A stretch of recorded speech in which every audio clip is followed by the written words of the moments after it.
S. Chan presents educational video lectures as per the new UGC CBCS curriculum. Absolutely free. Difficult science concepts made easy. Study anywhere, anytime. Chordates.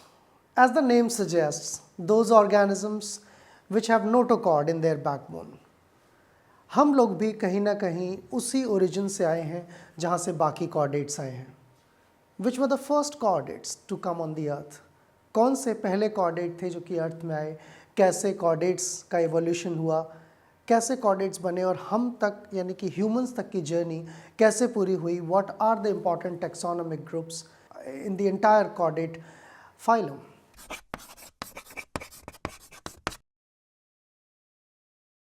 Welcome to S. Chand Academy. My name is Aditya and you are watching videos on zoology for the first semester. If you want to know more about these topics, अगर आप इन topics के बारे में और पढ़ना चाहते हैं और जानकारी आपको कलेक्ट करनी है तो आप S. Chand Publishing की इस बुक को रेफ़र कर सकते हैं और अगर आपके पास इस बुक की हार्ड कॉपी नहीं है तो डिस्क्रिप्शन बॉक्स में दिए गए लिंक से ई कॉपी एक्सेस कर सकते हैं. एनिमल किंगडम को 9 डिफरेंट फाइलम्स में डिवाइड किया गया and this is the 9th and most advance phylum, सबसे एडवांस फाइलम है जिसे हम कॉर्डेटा कहते हैं. इसके ऑर्गेनिजम्स को कॉर्डेट्स कहा जाता है. Humans and many other organisms like rats, monkeys, fish, tiger, many other organisms, they all belong to same phylum. हम सब एक ही फैमिली, एक ही phylum का पार्ट हैं. तो सबसे पहले हम ये देखेंगे कि इस कॉर्डेट फाइलम में क्या क्या कॉमन कैरेक्टरिस्टिक्स होती हैं जो हमारे अंदर भी हैं और एक फिश में भी हैं. These common characters and then we will look at different classes, अलग अलग क्लासेस की बात करेंगे and specific features. And then we will look at some of the examples. In fact, we will have few more videos. हम आगे आने वाले videos में कुछ individual classes का भी separate discussion करेंगे. Chordates की अलग अलग classes का discussion separate videos में किया जाएगा. So let us start discussion on chordates. So as we know, chordates, it represents those organisms. ये उन organisms को represent करता है जिनके अंदर notochord present होती है.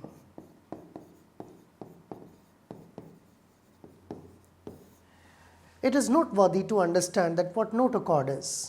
हमारे शरीर में भी आप देखते हैं कि पीठ की तरफ बैकबोन होती है जिसमें बहुत सारे छोटे छोटे फ्रैगमेंट्स हैं, छोटी छोटी बोन्स हैं and such kind of structure, इस तरह के बैकबोन जैसे स्ट्रक्चर आप और भी बहुत सारे ऑर्गेनिजम्स में देख सकते हैं. जैसे कि फिश में भी बैकबोन होगी, टाइगर में भी बैकबोन होगी, रैट में भी बैकबोन होगी. लेकिन क्या बैकबोन ही नोटोकॉर्ड है? Not necessarily. Backbone actually notochord का एक मॉडिफाइड वर्जन है जिसको हम वर्टिब्रल कॉलम कहते हैं. लेकिन इस वर्टिब्रल कॉलम का ओरिजिन बेसिकली नोटोकॉर्ड के फॉर्म में ही हुआ था और ये नोटोकॉर्ड कंटेनिंग ऑर्गेनिजम्स कॉर्डेट्स कहलाते हैं. सो let's have a look at these features in detail one by one. एक एक करके इन फीचर्स की बात करते हैं और एक बार हम रीइटरेट करते हैं वो सारे फीचर्स भी जो कॉमन हैं बाकी सारे फाइलम्स के साथ. So these organisms are of course triploblastic as previous 3 phylums which we have discussed. They are true coelomate, that means they have coelom cavity and they also have bilateral symmetry. इनमें bilateral symmetry भी होती है. So these features are common with previous 3 phylums as we have seen. यानी कि Echinoderms में भी ये features होते हैं, Annelids में भी features होते हैं और Platyhelminthes में भी ये features होते हैं. Then Beyond that, अगर आप और उससे पहले जाएं, you won't find triploblastic organisms, porifers or coelentrates diploblastic होते हैं and even true coelom will not be present beyond annelids to the lower side. For example, you have seen in roundworms जो कि Askal helminthes होते हैं, they are pseudocoelomate, they are not true coelomates. So these cannot be the identifying features. इनके basis पर हम chordates को अलग नहीं कर सकते बल्कि ये कुछ कॉमन फीचर्स हैं जो इनमें मिल सकते हैं. Then this is a very very diverse phylum. बहुत ही डाइवर्स फाइलम है यानी कि इसमें कुछ ऐसे ऑर्गेनिजम्स भी होते हैं जो बहुत छोटे होते हैं which you will hardly be able to differentiate from invertebrates. कुछ ऐसे ऑर्गेनिज्म हैं जिनको आप डिफरेंशिएट भी नहीं कर पाएंगे बाकी सारे फाइलम से. और कुछ बहुत ही बड़े ऑर्गेनिजम्स भी होते हैं. In fact some of the largest organisms which have been found on the earth so far, like dinosaurs, which belong to the Jurassic period, they also were from the same phylum. वो भी इसी phylum से थे, chordates. So ये बहुत ज़्यादा diverse हैं, लेकिन इनका जो number है या जो नंबर ऑफ स्पीशीज़ हैं वो डेफिनेटली आर्थ्रोपोड्स और मोलस्क से आगे नहीं है. Arthropod and mollusc are more complex and more diverse than these organisms. Now what has evolved in these organisms? Chordates में क्या चीज़ ज़्यादा इवॉल्व हुई compare to the previous two phylum? That is their nervous system and their digestive system. इनका nervous और digestive system. I am able to speak in front of you. मैं आपके सामने बोल पा रहा हूँ, ये चीज़ें समझा पा रहा हूँ और आप इन चीज़ों को इस वीडियो के थ्रू समझ पा रहे हो because all of us have brains. Any other organism may not be able to do this. So we can say we are at the highest position during the evolution, and it is all because of the evolutionary time scale and because of these developments which have taken place. So this is a live example that we have very advanced nervous system, and yes, digestive system is also excellent. There are so many organisms who belong to this phylum and they are omnivores, कुछ भी खा सकते हैं. Even carnivorous and top predators, they are capable of eating and consuming complete organisms alive. So digestive and nervous system, they were very, very developed in these chordates. And yes, of course, as I told you, this phylum also contained some of the largest animals across the globe. So around 48,000 species of chordates are known, and they also have some similarities. In case कुछ similarities भी होती हैं इनकी larva के साथ में जो कि इकाइनोडर्म्स के हैं. तो हम कह सकते हैं कि इकाइनोडर्म्स कहीं ना कहीं कॉर्डेट्स के बीच में एक ब्रिज की तरह रहे होंगे और इन्हीं से आगे चलकर कॉर्डेट्स का डेवलपमेंट हुआ होगा. वो सिमिलैरिटीज़ जो ये कॉर्डेट्स के साथ शेयर करते हैं, दे आर रेडियल क्लीवेज. जब डेवलपमेंट होता है एम्ब्रियो का तो रेडियल क्लीवेज होता है. रेडियल क्लीवेज का मतलब क्या है कि अगर ये जाइगोट है तो इसकी एक रेडियस होगी, उस रेडियस के अक्रॉस क्लीवेज होता है. So these 1 cells become 4 cells and then 4 cells become 8 cells. So this is how gradually the division takes place radially across these circles, and that is not found in the earlier organisms. जो इससे पहले के organisms होते हैं उनमें नहीं होता है. So that is something that is shared with echinoderms. Then second thing, आपको याद होगा कि मैंने echinoderms वाले वीडियो में आपसे एक क्वेश्चन पूछा था कि हम क्या चीज़ echinoderms के साथ शेयर करते हैं. So echinoderms and chordates, they are different than other organisms in being deuterostomes. Now what do you mean by deuterostomes? जब एम्ब्रायोनिक डेवलपमेंट होता है तो ये जो सेल्स का जब डिवीजन होता है, एम्ब्रियो का डेवलपमेंट हो रहा होता है, तो उस टाइम पर एक पोर क्रिएट होता है जिसे हम ब्लास्टोपोर कहते हैं, जहाँ से ऑर्गन्स के फॉर्मेशन की शुरुआत होती है. तो जब ऑर्गन्स बन रहे होते हैं तो कॉर्डेट से पहले के जितने भी फाइलम हैं, इकाइनोडर्मेट से पहले के जितने भी फाइलम हैं, that means annelids and all other, they are forming their mouth from the blastopore. So they usually form mouth before their blastopore. That's why they are called as proteostomes. But here echinoderms and chordates, since they form their anal opening first, anus is formed before the mouth, that's why they are called as deuterostomes. So that is one important feature that chordates share with echinoderms. And of course, coelom formation, it is also common with echinoderms, but it is also common with many other organisms like annelids and Aschelhelminthes. तो ये बातें थोड़ी सी गौर करने की थी यहाँ पर कि इकाइनोडर्म्स से हम कैसे रिलेटेड हैं. ये जो डिस्कशन है, ये जो कॉमन फीचर्स हैं, हमें ये भी बताते हैं कि इकाइनोडर्म्स से ही कहीं ना कहीं कॉर्डेट्स का इवोल्यूशन हुआ होगा और ये हमारे नियरेस्ट नेबर हैं in terms of the phylogeny.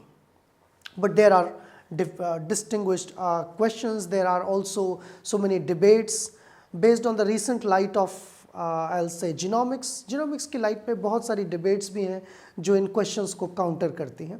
Anyways, हम उन discussions में ना जाकर अपना focus maintain रखते हैं और हम बात करते हैं कि और क्या features हैं chordates में जो उनको unique बनाते हैं, जैसे कि उनके identifying features.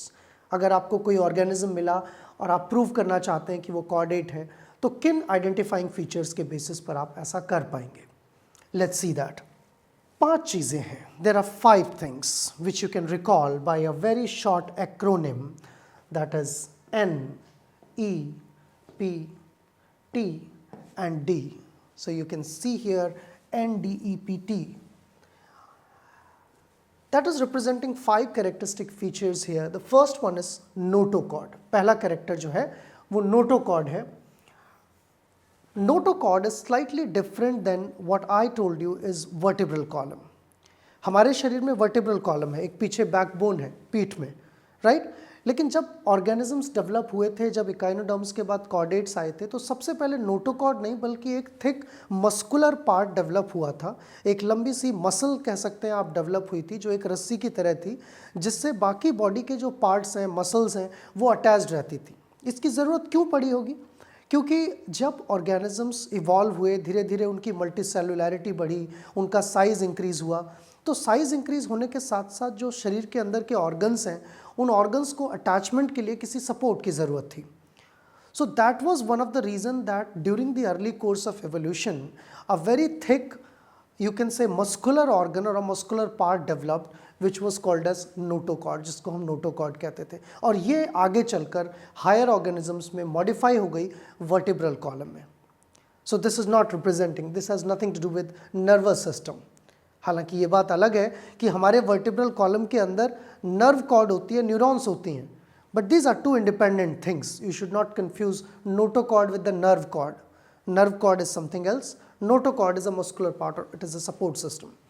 So that is first thing. And the second contrasting feature, दूसरा इंपॉर्टेंट फीचर जो है कॉर्डेट्स का, वो है dorsal tubular nerve cord.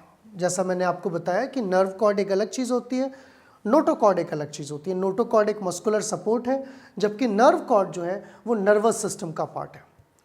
So we were knowing earlier, हम पहले भी देखते आ रहे हैं इकाइनोडर्म्स, एनालिड्स, आर्थ्रोपोड्स, इन सब में नर्वस सिस्टम प्रेजेंट होता है.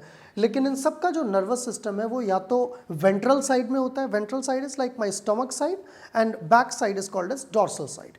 सो most of the lower organisms besides these chordates, they have their nervous system ventrally located. ventrally located होता है यानी कि उनके पेट की तरफ होता है नर्वस सिस्टम. लेकिन पहली बार जब कॉर्डेट्स इवॉल्व हुए तो कॉर्डेट्स में ये नर्वस सिस्टम पीछे की तरफ गया, डॉर्सल साइड में गया. सो डॉर्सल ट्यूबुलर नर्व कॉर्ड यानी कि एक ट्यूब के फॉर्म में नर्व की एक कॉर्ड जो कि डॉर्सल साइड में होती है, ये कॉर्डेट्स का एक दूसरा इंपॉर्टेंट फीचर होता है. I hope you are clear with these two things. Now let's move on to the third important point. तीसरी characteristic चीज़ है endostyle. So this endostyle, which we can call as thyroid in our body, originally it developed as a part of skeletal system. ये skeletal system का part था जो कि pharynx के आसपास है, and this was associated with the engulfment and filtering of food. Initial evolution के दौरान ये फूड फिल्टरिंग के काम आता था, but gradually during the course of evolution it got modified and it that then had a purpose of releasing some growth hormone. अगर हम humans को देखें which are at the highest point of evolution, we will see that this endostyle has now modified into thyroid and we have metabolic regulation by this gland and growth being regulated by this gland. तो ये endostyle जो है तीसरा important feature है chordates का. Then fourth important feature, चौथा important feature जो है that you can see here is pharyngeal gill slits. So this part is pharynx. In humans also we have the pharynx part which is a part of our respiratory system. जब chordates early days में evolved हुए तो जब ये pharynx develop होता था, जब ये बनता था developmental biology development के दौरान, embryo development के दौरान, तो basically जो mesoderm है वो fold होती है कई बार, और उसके फोल्ड होने से कुछ स्लिट्स यानी कि अपर्चर्स या गैप बन जाते हैं, उनको हम नाम देते हैं pharyngeal gill slits. So these pharyngeal gill slits in early chordates like fish, they were developed into gills. इनसे गिल्स बन गए जिससे कि वो मछलियाँ जो हैं फिश सांस ले सकती हैं, they can respire with the help of those. But later on they become rudimentary, आगे चलकर वो रूडिमेंट्री हो गए. एंड हायर कॉर्डेट्स में जो कि आगे के कॉर्डेट्स हैं एवोल्यूशन में बाद में आए, उनमें ये ऑलमोस्ट एब्सेंट या अर्ली एम्ब्रियनिक स्टेज में ही मिलते हैं, एडल्ट्स में देखने को नहीं मिलते हैं. Then finally fifth important point, पांचवा पॉइंट जो है, पांचवा कैरेक्टरिस्टिक जो है कॉर्डेट्स का, वो है पोस्ट एनल टेल. यानी कि जहाँ वर्टिब्रल कॉलम ख़त्म होता है, जहाँ पर ये डॉर्सल ट्यूबुलर नर्व कॉर्ड ख़त्म होती है या नोटोकॉर्ड जहाँ ख़त्म होती है, बॉडी वहीं ख़त्म नहीं हो जाती है. उसके बाद still you have some muscular और exoskeletal part which usually is called as tail. जो कि टेल कहलाती है। In many organisms you will find tail, मछली में टेल होती है, डॉग्स में, एनिमल्स में, सब में टेल होती है। I think except humans which have lost that tail due to their lifestyle reasons over the period of time, all the other organisms they have post-anal tail. In fact हमारी body में भी कभी कभी कुछ young ones जो होते हैं embryonic development के दौरान टेल डेवलप हो जाती है। That is due to the reappearance of the ancestral features. कभी कभी ancestral features reappear हो जाते हैं, लेकिन ये हमारे लिए rudimentary है, हमारे लिए vestigial है, इसका कोई काम नहीं है। But still we have a small part of the backbone that is protruding as a coccygeal bone, which is a rudiment of tail. तो ये पांचों कैरेक्टर्स जो हैं, ये पांच चीज़ें NDEPT, इसको याद रखना है आपको। कौन कौन से? Notochord, dorsal tubular nerve cord, endostyle, pharyngeal gill slits and post-anal tails। यही पहचान है कॉर्डेट्स की। These are the important features or characteristic features which define chordates। I hope chordates को पहचानना अब आपके लिए मुश्किल नहीं होगा। अब आप इन कैरेक्टर्स के बेसिस पर बाकी ऑर्गेनिज्म से इनको डिफ्रेंशिएट कर पाएंगे। सो वर द अर्ली कॉर्डेट्स, जब पहली बार कॉर्डेट्स डेवलप हुए, क्या अर्ली कॉर्डेट्स जो हैं उनमें पूरी बॉडी में नोटोकॉर्ड प्रेजेंट थी? क्या थ्रू आउट द लाइफ उनमें नोटोकॉर्ड प्रेजेंट होती थी? प्रोटोकॉर्डेट्स किसे कहते हैं? इन सब सवालों के जवाब आपको मिलेंगे एक छोटे से ब्रेक के बाद। Hello everyone. थर्मोडायनेमिक्स फिजिक्स का एक ऐसा सब्जेक्ट है जिसमें बहुत सारी कन्फ्यूज़न अक्सर बनी रहती हैं। सिस्टम और सराउंडिंग की ये कन्फ्यूज़न हम दूर करने के लिए आपके सामने आ रहे हैं। मैं हूं डॉक्टर सचिन कुमार और एस चांद एकेडमी पर हम आएंगे और पढ़ेंगे थर्मोडायनेमिक्स के ऐसे ही टॉपिक्स बिल्कुल आसान तरीके से। So just stay connected, channel को सब्सक्राइब कर लीजिए, बेल आइकन दबा लीजिए ताकि हम कनेक्टेड रहें और आप तक ऐसे ही टॉपिक्स लाते रहें और आप बढ़िया से पढ़ाई कर पाएँ।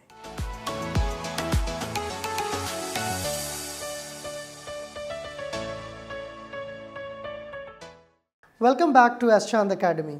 ब्रेक से पहले हमने क्वेश्चन के ऊपर डिस्कशन स्टार्ट किया था, that was about the chordates pre historic lives, कि जब कॉर्डेट्स का डेवलपमेंट हुआ तो क्या शुरू से ही नोटोकॉर्ड डेवलप हुई थी, या कुछ ऐसे कॉर्डेट्स भी होते हैं जिनमें throughout the life notochord present नहीं होती है, थ्रू आउट द लाइफ उनमें सारे फीचर्स प्रेजेंट नहीं होते हैं। So answer is yes. Chordates actually gradually developed from other organisms and there are few classes, कुछ सब कैटेगरीज हैं, मैं कहूँगा कि सब फाइलम है कॉर्डेटा के अंदर, जो कि ऐसे ऑर्गेनिजम्स का है जिनमें सारे features through out the life present नहीं होते हैं। अगर हम कॉर्डेट्स का क्लासिफिकेशन इन जनरल देखें, सो ये पूरा phylum Chordata that is classified into 3 सब फाइलम्स। 3 सब फाइलम में इसको डिवाइड किया गया है, दैट इज कॉल्ड यूरोकॉर्डेट्स पहला वाला, दूसरा जो है cephalochordates and third one is called as vertebrates. Now what does that mean? इन दोनों को कलेक्टिवली हम एक और नाम दे सकते हैं, we can call them as protochordates.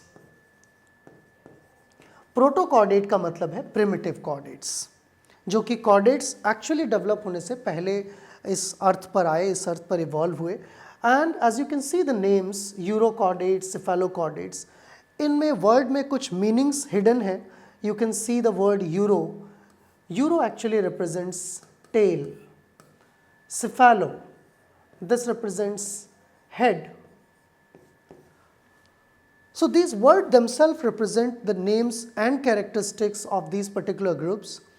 Urochordates are those chordates जिनमें throughout the life notochord present नहीं होती है, बल्कि केवल इनकी एम्ब्रियोनिक लाइफ फॉर्म में, जब इनके एम्ब्रियोज होते हैं उस टाइम पर टेल के आसपास ही नोटोकॉर्ड देखने को मिलती है, बाद में ये नोटोकॉर्ड खत्म हो जाती है।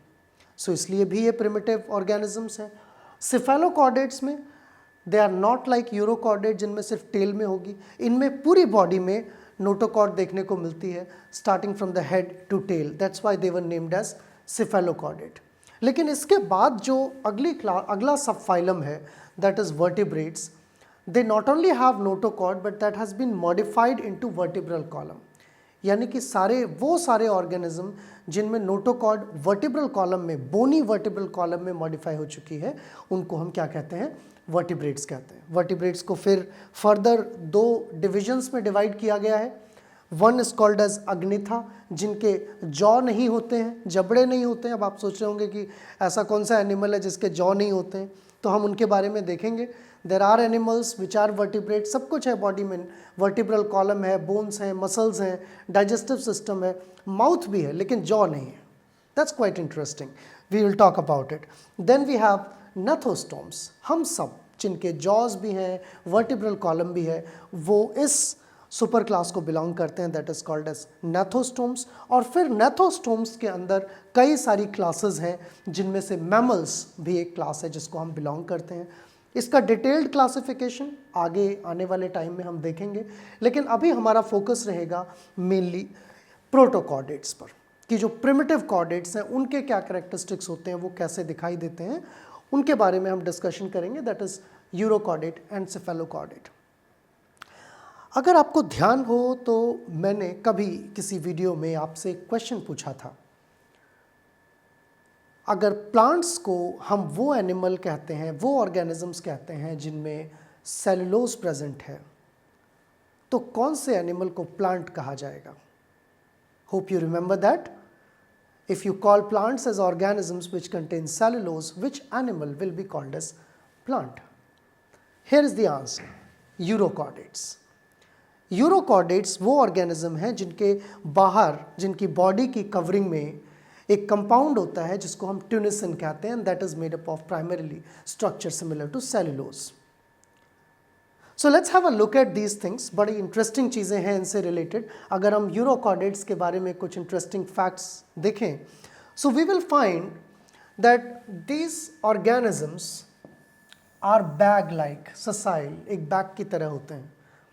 आपने ट्यूनिक ड्रेस देखी होगी, I think many of you would be aware what is a tunic dress. It has 2 belts. It's a female dress like this. This is called tunic. So these organisms wear a kind of this dress. ये एक तरह से tunic पहने हुए होते हैं, इसीलिए इन्हें ट्यूनिकेट्स भी कहा जाता है।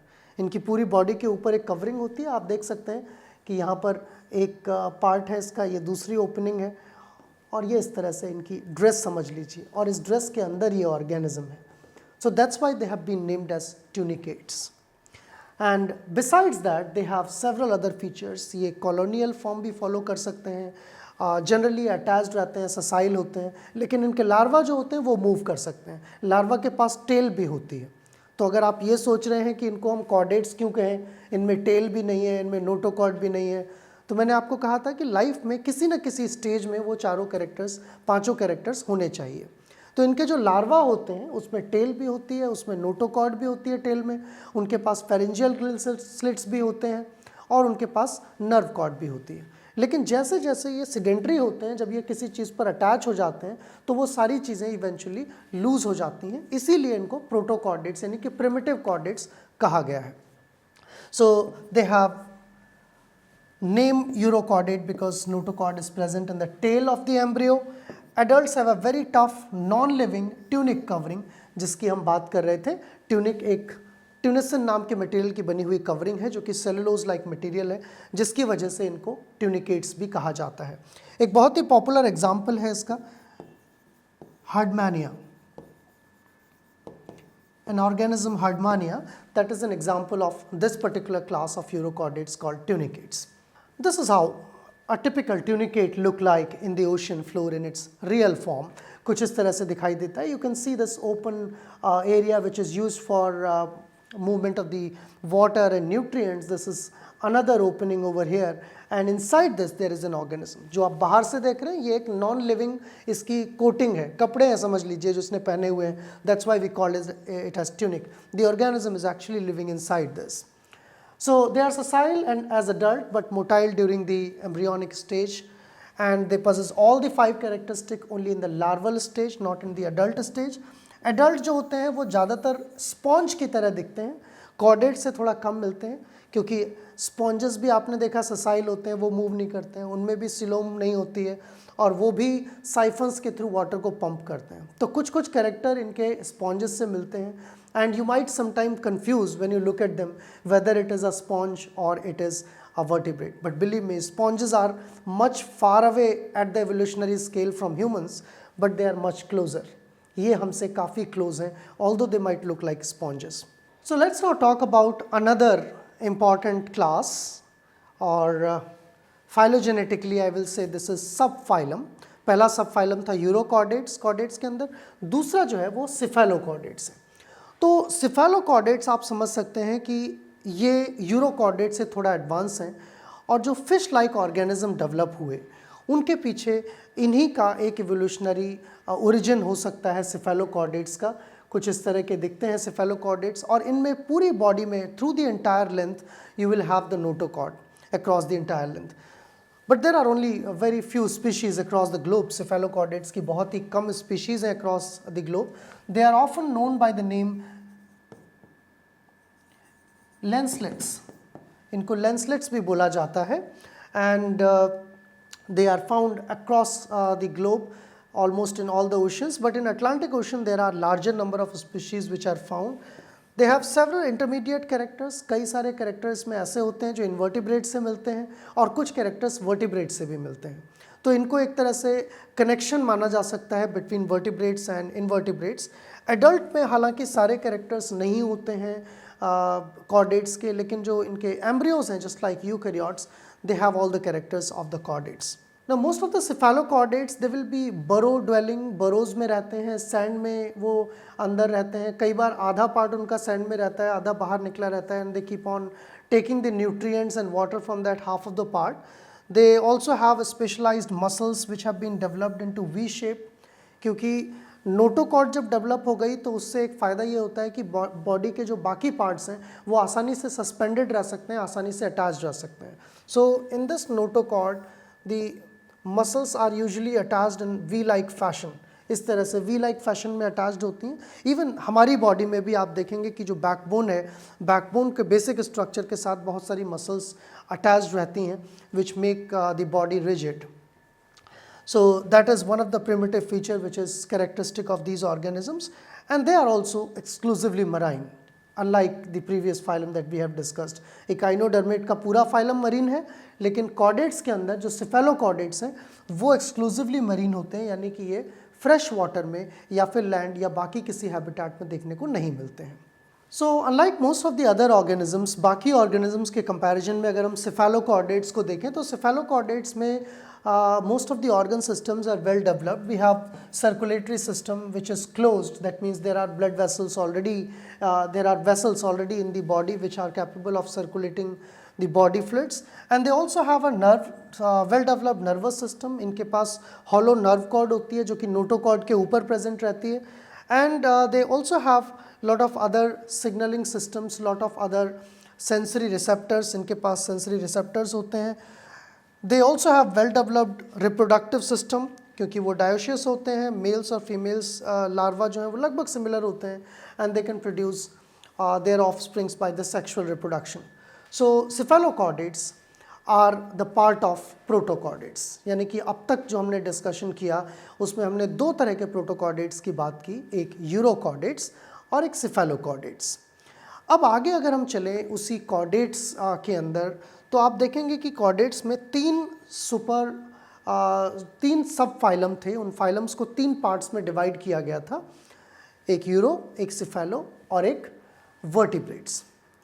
So when we go to vertebrates, we will find that vertebrates were also divided into two groups. Vertebral column वाले vertebrates थे, लेकिन उनमें जिनके अंदर jaws नहीं थे और जिनके अंदर jaws थे उनको हम दो ग्रुप्स में डिवाइड कर रहे थे, अग्नेथा and नेथोस्टोम्स।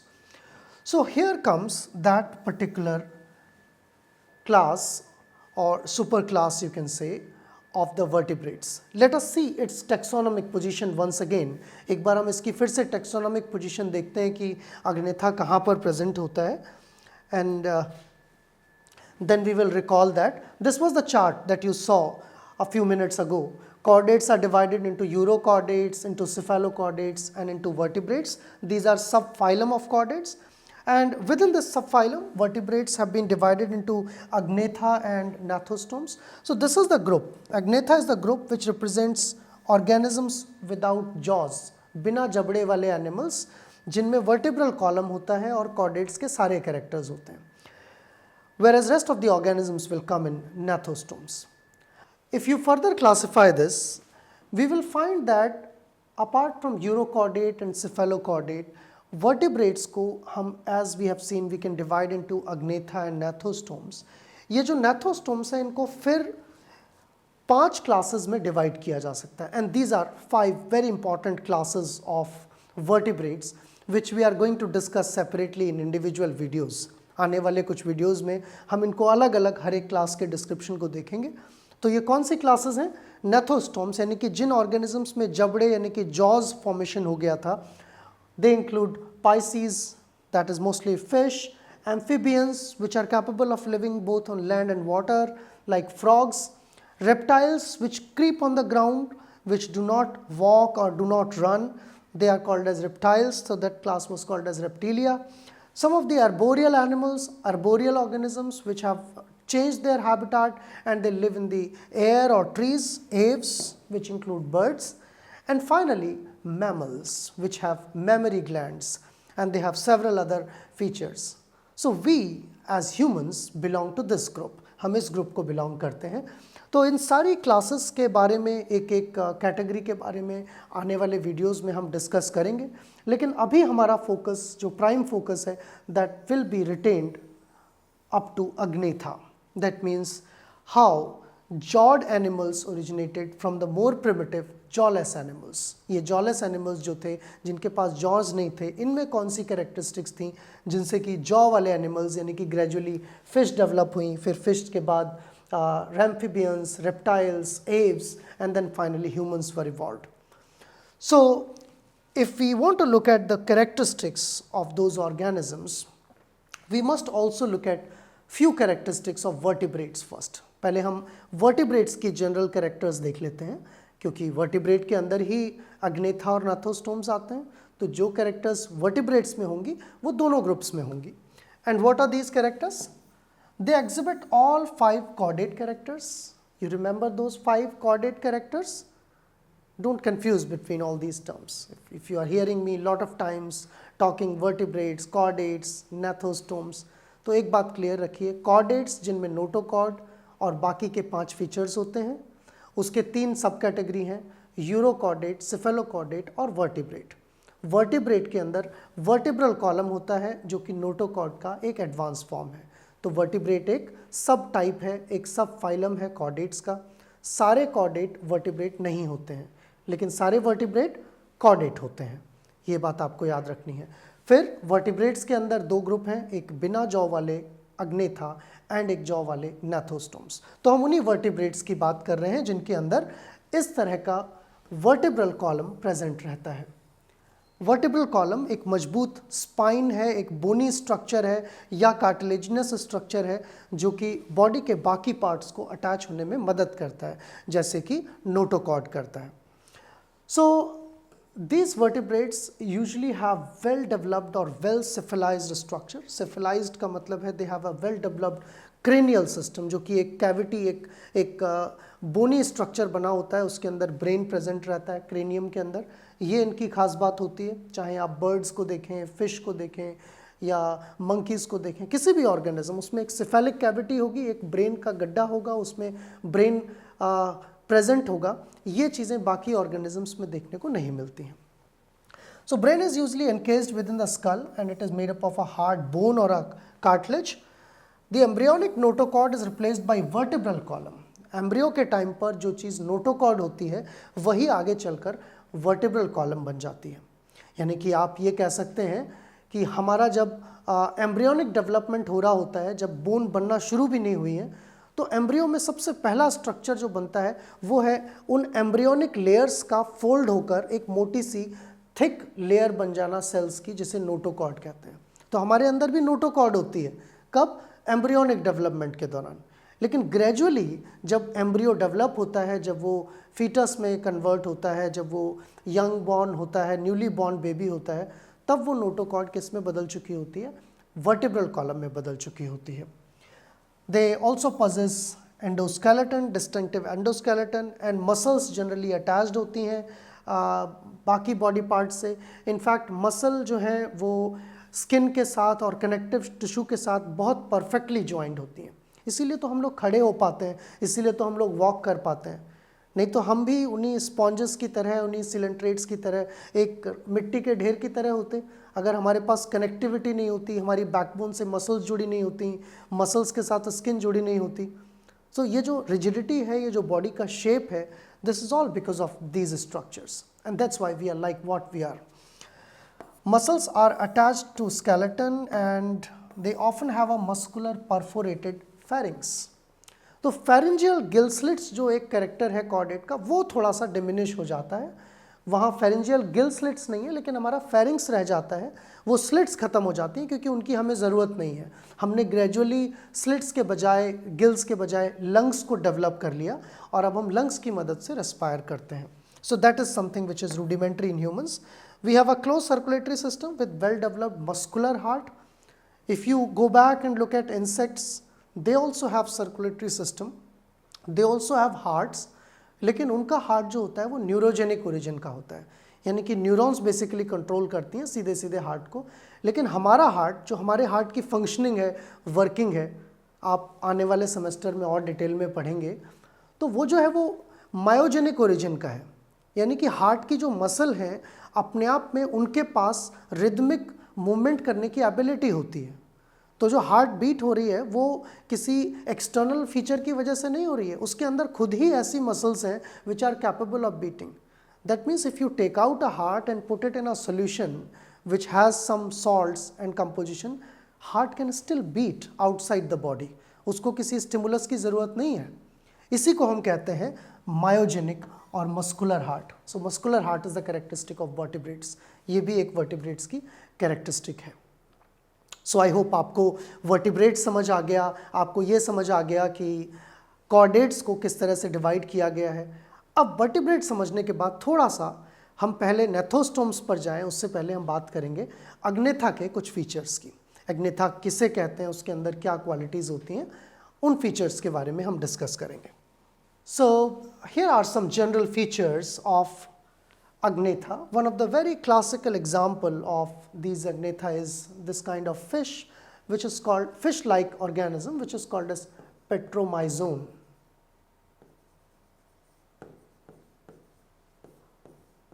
This is a very popular example of jawless fish. आप देख रहे हैं इसमें जॉ नहीं है, इसका मुंह तो है लेकिन इसमें जॉ नहीं है, जबड़ा नहीं है इसके पास, लेकिन बाकी सारे फीचर्स आप देख रहे हैं। यहाँ पर ये फेरेंजियल गिल स्लिट्स दिख रहे हैं, इसमें बैकबोन भी होती है, वर्टिब्रल कॉलम भी होता है, टेल भी होती है।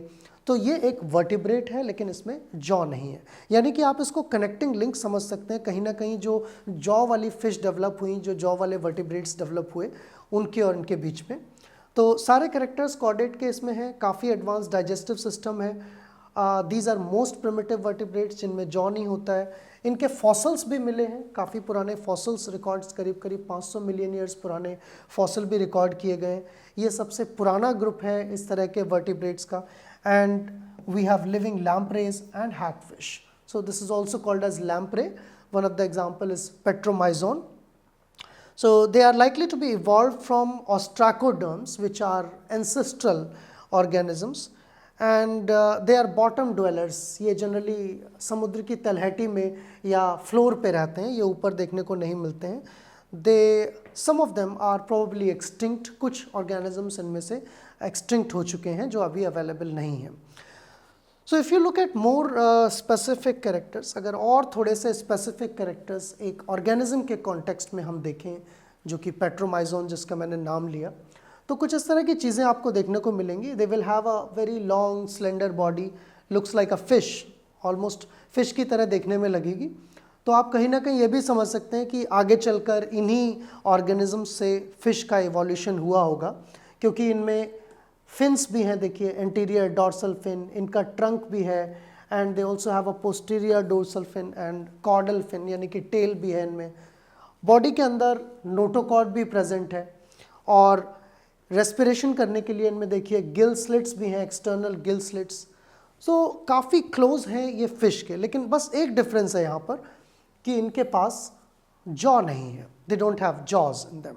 So that's why these organisms are often called as agnathans, and they take up food through the normal suckers. Jaw की जगह इनके पास suckers होते हैं, उसमें टीथ लगे होते हैं और सीधे सीधे उस वेंट्रल होल के थ्रू ये सारा फूड कंज्यूम करते हैं.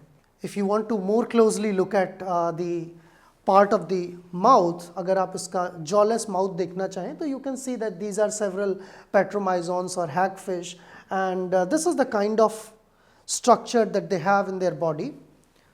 This is the mouth, or you can say oral cavity, which doesn't have any jaw, but they have circularly arranged teeth which can keep on churning like this, कुछ इस तरह से move कर सकते हैं, and they can take up the food and digest it. So these are our primary ancestors. Before we started having jaws, we would have been like that, and petromyzon is a very good example.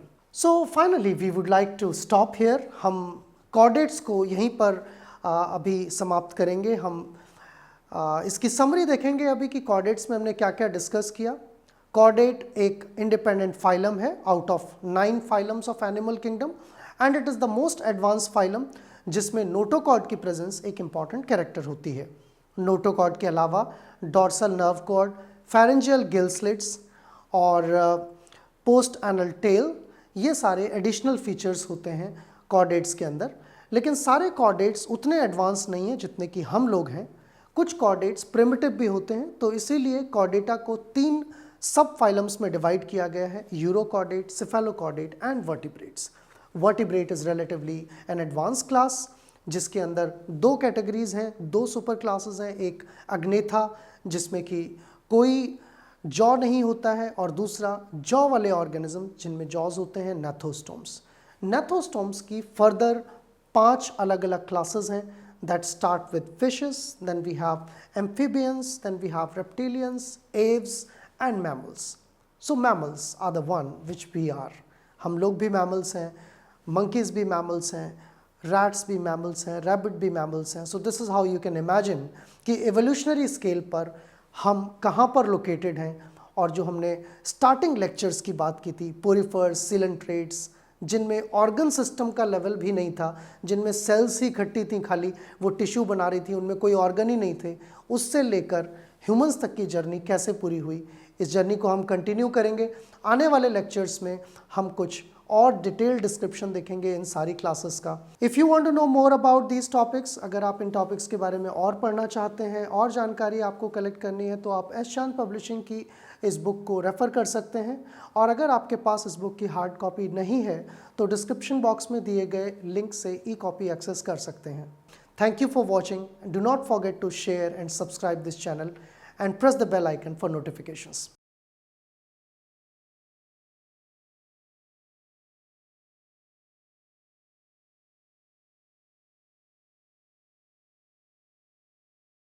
All rights reserved. This video has been prepared for educational purposes only. No part of it may be reproduced or copied without the permission of the copyright holder.